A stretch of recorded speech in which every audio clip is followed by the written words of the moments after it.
Aksyon! Balita Evening Edition. Magadulong sa inyo sang mga nagapanguna nga balita lokal, national, international, sports, kag entertainment. Aksyon! Balita Evening Edition. Kag karon ang inyo news team. Una sa balita, una sa aksyon. Mayong gabi Metro Bacolod, mayong gabi kabugusan nga Western Visayas. Welcome sa papangalagad sa Aksyon Balita Evening Edition. Karon nga daw Biyernes, Desyembre 23, tuig 2022. Makita kita live sa mon official Facebook page kag sa YouTube channel ang Aksyon Radyo Bacolod kag mabatian pag sa www.actionradyobacolod.com.ph. Ang YouTube balita, Aksyon and Defensor Lisay. Kakaroon sa atong mga headliners, una sa mga balita lokal. Negros Occidental District Hospital sa ginpaidalom sa Code White Alert status. Persons of interest sa pagpatay kay Atty. Pondevilla, negatibo sa paraffin test. Sa mga nagapanguna nga balita national, holiday season crime rate nagnubo sa 14.42% subong Disyembre. 19 ka insidente sang sunog bangod sa palupok na record sa BFP. Una sa balita, una sa aksyon. Action Radio Philippine Standard Time, lasay stress kagkaroon sa detal na sa atong mga nagapanguna nga balita lokal. Ginpaidalom sa Code White Alert status sa mga district hospital sa Negros Occidental bangod sa ginaantisipar nga pagdamo sang fireworks related injuries o kun FWRI. Kagiban pa ang mga insidente may kang tanan sa selebrasyon sang Pasko kag bagong tuig. Suno kay Teresita Halandon ni Provincial Hospital Chief Dr. Mary Ann Maestral, isa lamang ang in-hospital sa mga naka-alerto subong holiday season. Suno ka Maestral nga sa idalom sang Code White Alert, nakahanda ang hospital manpower pareho sang general kag orthopedic surgeons, anesthesiologist, internist kag operating room nurses sa pagresponder sa anuman nga emergency situation. Dugang pa ni Maestral, ila ginantisipar ang pagdamo sa mga pasyente nga may nagkalain-lain nga masakit pareho sa asthma, high blood pressure kag stroke. Paano gyud ni Maestral sa mga motorista nga hindi mag-inom sa makaulubong nga ilimnon? Nga kung nagamaneho sang sarakyan, pangudisay ni sang natunaan sang aksidente sa dalanon. Una diri ginpahayag sa mga health authorities nga ilag na paabot ang posible pagsaka sang fireworks related injuries bangod nagbalik na ang publiko sa normal nga holiday revelries matapos ang halos 2 ka tuig nga lockdown sa kag restrictions bangod sa COVID-19.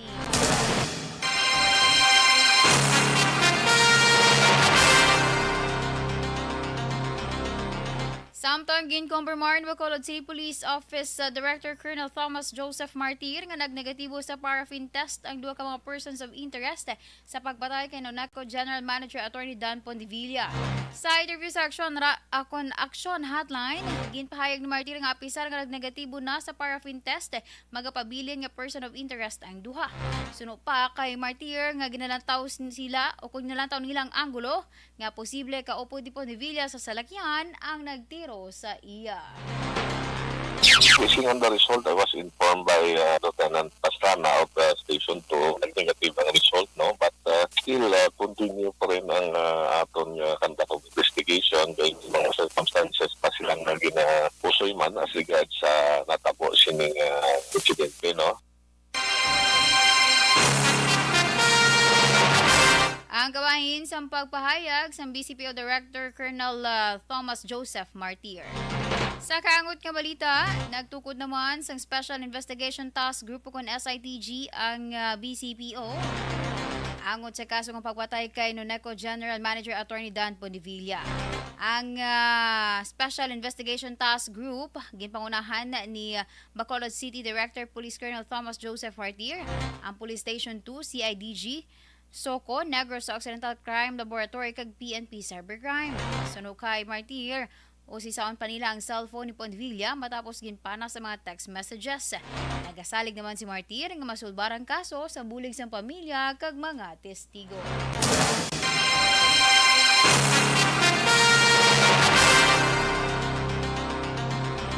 Sa iban nga balita lokal, nagpagwa na sang schedule ang Commission on Elections sa CONCOMELEC Bacolod angod sa natalana nga satellite registration sa Enero 2023. Suno kay kanya, inisyal pa lamang ini sa listahan sa mga lugar nga ilan na nakumpirmar ang schedule kag venue.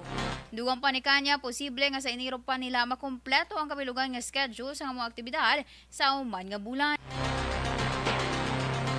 Base sa listahan niya ginpagawa sa COMELEC, ang satellite registration umpisa Enero 3 tubtob 5, pati gayunon sa Ayala Malls Capital Central, sa Barangay Granada sa Enero 6, Barangay Alangilan sa Enero 7, sa BJMP Singkang sa Enero 11, Barangay Handumanan sa Enero 13, sa Vista Alegre sa Enero 14, SM City Bacolod sa Enero 16 tubtob 19, Enero 20 sa Sumag, Enero 21 sa Cabog.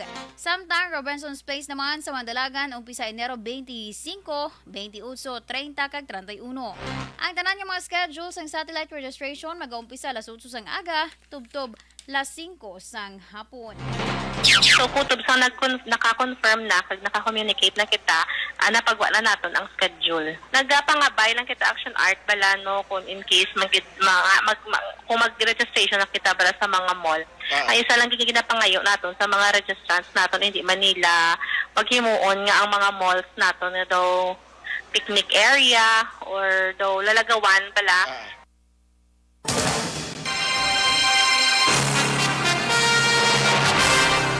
Naglabot naman sa 2,629 ka mga aplikante ang naakomodar sa COMELEC Bacolod sa sulod sa napulo kadlaw nga voter registration nga nagsugod sa atong Disyembre 12. Suno kay Bacolod City Election Officer Attorney Katrina Kanya, ini nga numero base sa ila ginabulubanta nga kadamuon sa mga Bacolod noon nga nagakadto sa ila opisina sa kada adlaw. Nagapati si Kanya nga magataas pang numero sa mga aplikante sa palabuton ilabi na kung nagahilapit sa deadline sang rehistrasyon. Sa total naton action art sa pulo kadlaw may total na kita nga applicants nga napangbaton 2,629. Expect na kita nga by January after sa bakasyon naton New Year no madamo na gid nga aton man nga aplikante nga magakadto kay susubong sako pa sa mga damo pala mga activities na damo mga events. Ang kawain sa pagpahayag ni Bacolod City Election Officer Attorney Katrina Kanya. Samtang, ginkompirmar ni Police Lieutenant Jodices Catalogo ang Public Information Officer sa Negros Occidental Police Provincial Office na wala sila sa may nabaton nga memorandum gikan sa National Headquarters ng Philippine National Police nga pahanugutan ang mga priso nga mag-usar sa gadgets o cellular phone sa tion sa mga kaangay sa ginapatuman sa Bureau of Corrections sa New Bilibid person. Suno kay katalogo nga mga persons under police custody o PUPC sa NOCPO ang nagahulat pa sa ilang mga trials. Palayag pa ni katalogo nga isa sa pamaagis ng komunikasyon sa PUPCs akag mga himata sini ang personal nga pagbisita sa mga presinto.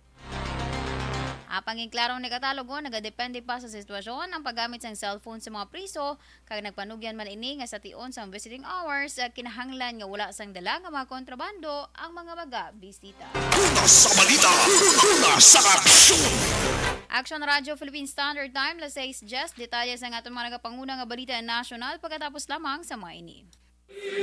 Hello everyone, season's greetings to each and everyone from me here in the US to you there in the Philippines, especially in Bacolod, to all ARB staff, to all my family in Barangay Pandanon, Don Salvador Benedicto, family Di Alagdo and Refuela Torino, all AFC and ARB family, wishing you all a Merry Christmas and a fruitful and hopeful New Year of 2023. God bless each and every one of us. Anuman nga oras kag tion, posible nga magluntad ang aksidente sa dalanon.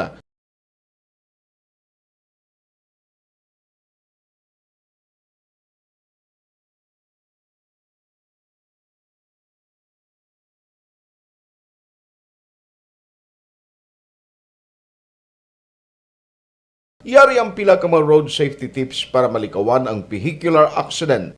Regular nga i-check ang kondisyon sang imo salakyan, pribado man o kun pampubliko, humalin sa guma, preno, tubtob sa makina. Bilang dugang nga proteksyon, mag-usar sang seatbelt kag dapat yara sa husto nga anggulo ang side mirror. Maggamit sang signal sa pagliko para mahibaluan sang nagasunod nga motorista ang imo direksyon. Hindi mag-text samtang nagamaniho o kung nagatabok sa dalan. Hindi mag-drive nga nakainom sa makahulubong nga ilimnon o kung ginatuyo.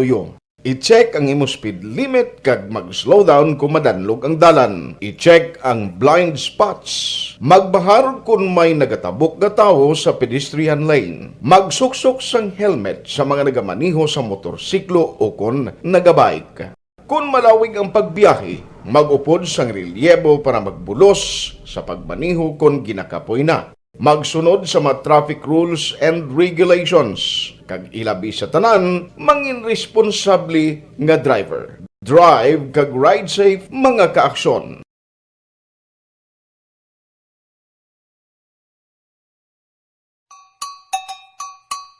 Puwerte nga ability! Kasaysayan nga gipadala sang atong mga tagpalamati sa matag adlaw nga pagpangabuhi. Suno sa ila abilidad kag kun anuman nga mga diskarte nga mabuhi, maayo man o kun hindi. Ang tawo may abilidad. Kung imo inisaksihan kag panilagan ang ability, duna kag yara nga daan sa halos tanan. Kung ano man ang imo abilidad o kung diskarte sa kabuhi, magpamati sini nga palatuntunan kay mahimo ang imo abilidad kag diskarte, hindi na makapaayo sa sinuman kag inihalit na nga imo pagahinulsulan.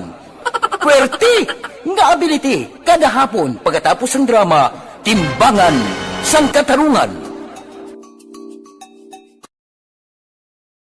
Ikaw bala nagahurago kung magtulog? Ari may mga pamaagi para nga malikawan o kung madula ang imo paghuragok sa tion sang imo katulugon. Ang paghuragok o kung snoring, isa ina ka sleeping order. Sa diin, nagakasupnan ang pag-ilig sang hangin sa inyo pagtulog nga nagaresulta sang vibration. Una, pataason o kung i-elevate ang imo ulunan. Kinahanglan nga mataas jutay ang imo ulo para nga maayo ang pag-ilig sang hangin nga nagasulod sa imo tutunlan. Ikaduha, magtulog nga nagatakilid. Isa ina ka maayo nga pamaagi para nga mangin maayo ang pressure sang inyo tutunlan. Ikatatlo, gamit ikaw sang peppermint oil. Ang peppermint oil ang epektibo para madula ang pagpalamanog sang imo tutunlan kag sa ilong. Isa ina ka anti-inflammatory para mapatawhay ang imo paginhawa. Ikaapat, steam inhalation. Isa ka solusyon dira amo ang paghaklo sang aso para nga magtawhay ang imo pamatyagan. Ikalima, honey. Ang honey nagaangkon man sang anti-inflammatory properties. Mahimo ni nga pamag-anon ang aton pamatyagan sa tutunlan. Ginadissolve niya ang mga nagasupon sa tutunlan. Inom lang sang isa ka kutsara nga honey antes magtulog. O kung hindi gani, i-mix kla sa mainit o kung malabaab nga gatas.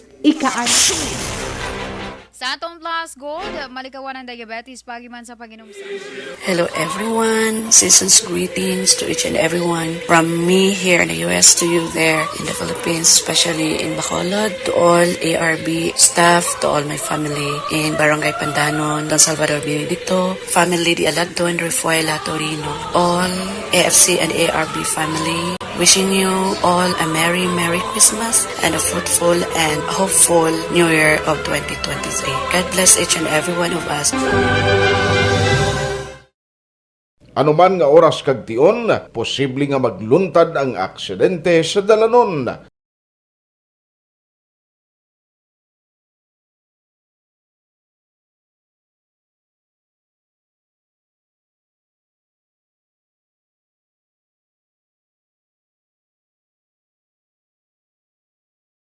Yari ang pila ka mga road safety tips para malikawan ang vehicular accident.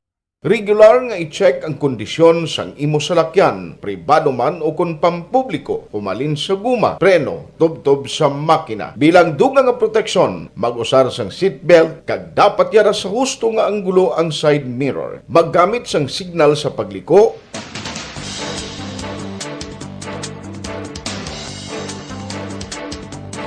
Kag Sa detalye na sa aton mga nagapanguna nga balita national, ginpahayag sang Philippine National Police nga nagdubo sang 14.4% ang crime rate halin Desyembre 1 tubtob 20 karon nga tuig ikumparar sa record sa pareho nga panahon sang 2021.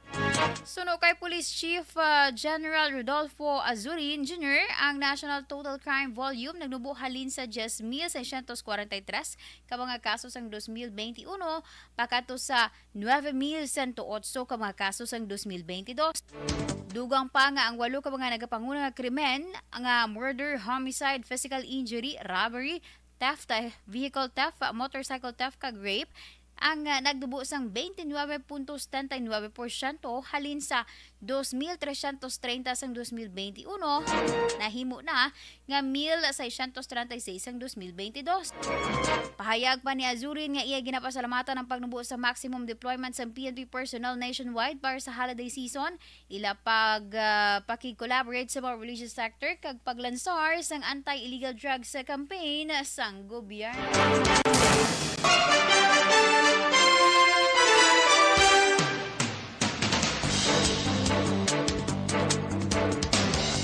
Ginpahayag sa Malacanang nga naka-generate sang $23.6 billion investment pledges ang foreign visit ni Presidente Ferdinand Marcos Jr. subong nga tuig.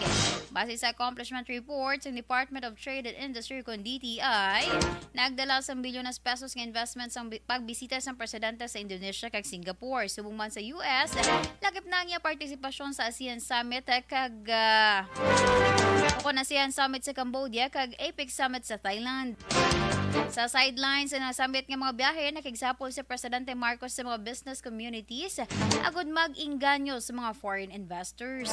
Ginanunsyo man sa Malacanang ang working visit sa Presidente sa New York sa atong Setyembre ang naka-generate sa malapit $4 bilyones sang investments.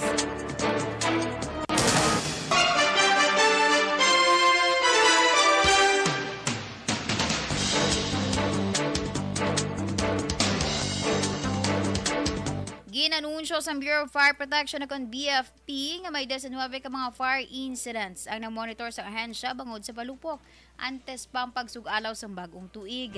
Nagalaom naman si BFP spokesperson Superintendent Annalie Atienza nga hindi na ini madugangan kagid pa siguro nga handa man ang mga personnel sa pagresponde sa sunog. Adlaw sang Webes ang nanawagan si Presidente Ferdinand Marcos Jr.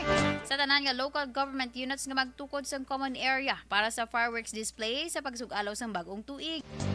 Ginpahanumduman sa mga Pinoy ginpahanumduman ang mga Pinoy sa peligro kag epekto sa kayong lawas ang mga palupok, partikular na ang resulta sa reckless kag indiscriminate use ng delikado nga mga palupok.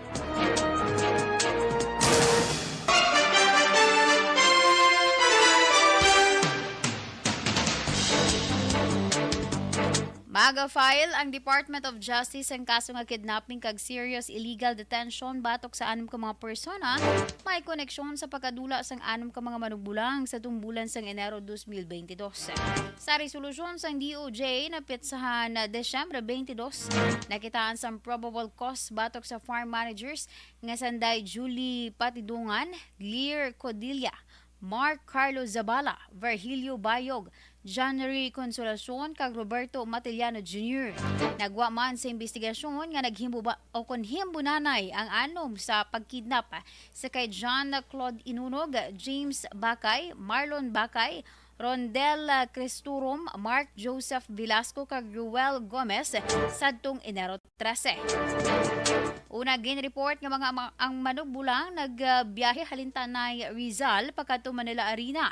Mga launa sang hapon apang ginaligar pero sa nga ginpasakay sa gray nga van mga alas 7:30 sang gabi. Ang akusasyon ginpanginwala naman sa mga akusado kag gininsister nga mga nagtestigo sa kaso ang wala sang personal nga ihibalo sa krimen. Apang ginkonsiderar sang DOJ bilang depensa batok sa mga akusado ang positibo nga pagkilala kag testimonya sa mga testigo.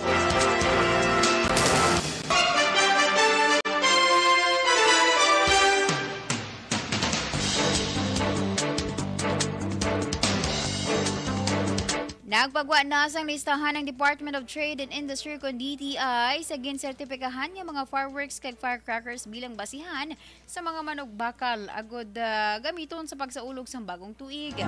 Ginpanugyan sa publiko nga magbakal lamang sa mga firecrackers kag fireworks nga ginmanufacture sa lokal kag may Philippine Standard Mark agod magarantiya ang safety kag quality.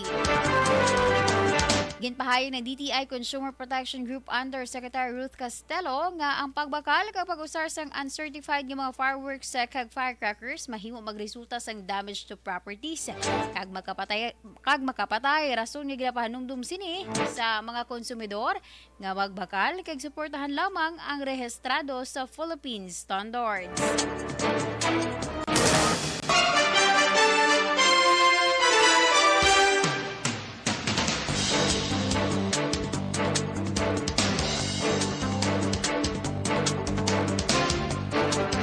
Sugatawan ng mga motorista sa pagnubo sa presyo sa diesel kag magasaka ng mga ng gasolina sa masunod nga semana. Base sa oil trading sa nakaligad nga 4 ka adlaw, ang presyo sang diesel maganubo sang 30 tubtub 50 sentimos kada litro. Kag magasaka naman sang 10 sentimos tubtub 30 sentimos kada litro ang gasolina. Ginpahayag ni Oil Industry Management Bureau Director Rino Abad, nga tama kagamay sa karon ang paggiyo sa presyo sang gatong. Epektibo sang Disyembre 20, ginimplementar ang saka sa presyo sang gasolina sang 70 sentimos sa kada litro.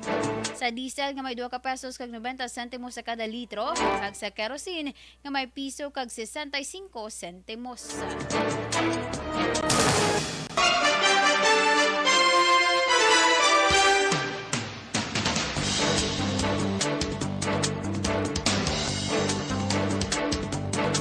Ginkumpirmar sa Department of Agriculture nga may mga karabaw sa probinsya sang Cagayan ang infected sang anthrax.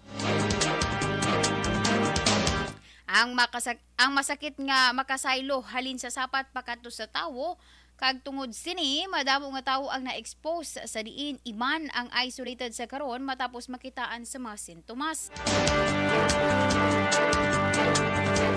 Ginanunsyo sang DA Regional Field Office sa Cagayan Valley ang report matapos magkumpirmar sang otoridad sa Disyembre 16 ang 4 ka mga karabaw sa barangay Kalasitan sa banwa sang Santo Niño ang napatay bangod sa mga balatian.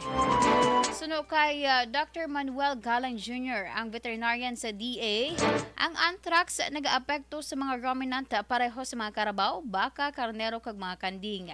Dugang panigala nga may posibilidad man nga malatna ng tao halin sa mga infected nga sapat paagi sa skin contact, digestion kag inhalation. Suno sa report sang DA, 2 sa 4 ka mga infected nga karabaw sa Cagayan ang ginihaw kag ginbaligya kag ang kontaminado nga karne ang nakalabot man sa barangay Anafatan sa banwa sang Amulong.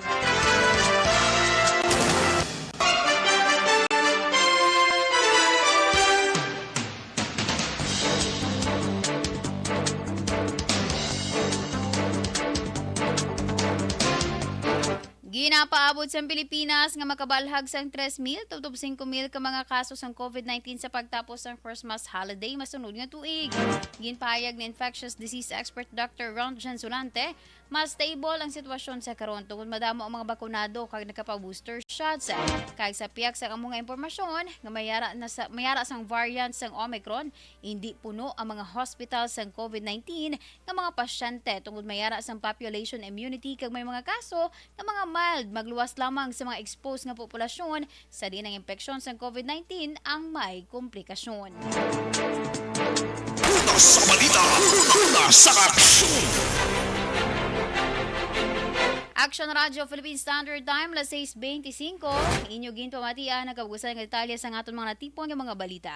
Diri lamang sa Action Balita Evening Edition, karon nga adlaw Biyernes, Desyembre 23, 2022. Sa liwatan nyo tagbalita, Action and Defensor Lisay. Una sa balita, una sa Action, sa Bacolod, Action Radio.